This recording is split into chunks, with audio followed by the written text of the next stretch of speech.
The Crusades were not the beginning of Christian holy war. They were the West's 450-year delayed counterattack after Islam had already conquered 2/3 of Christian world. It began in the deserts of Arabia in 632, the year the Prophet Muhammad died, and his followers moved outward with the speed the ancient world had never seen. You see, there is a map. It once showed a Christian world that stretched from the Atlantic to the borders of Persia. Churches stood in every city. The language of the empire was still Greek in the east, Latin in the west. Then the map began to change.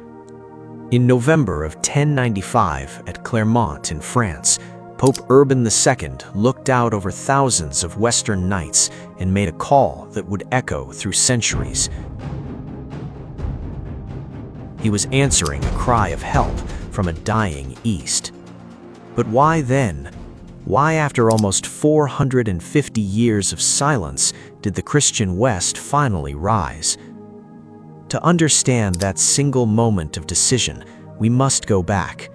Not to 1095, not even to the first Arab armies. We must go back to the very moment the map of Christendom began to bleed.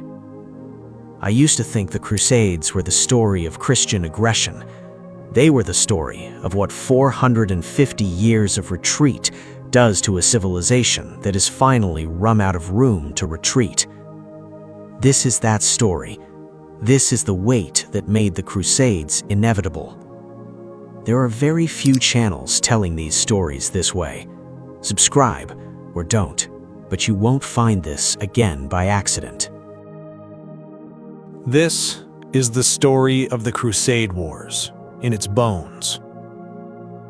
In the year 632, the man who'd united the tribes of Arabia died. Within 30 years, his followers had shattered two of the oldest empires on earth. The Byzantine Empire lost Syria, Palestine, and Egypt.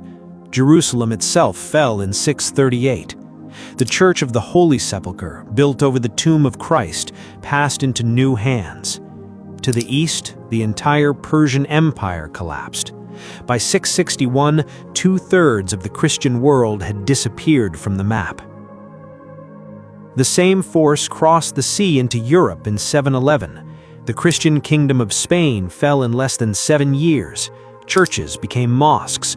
Christian families learned to pay a special tax for the right to keep their faith.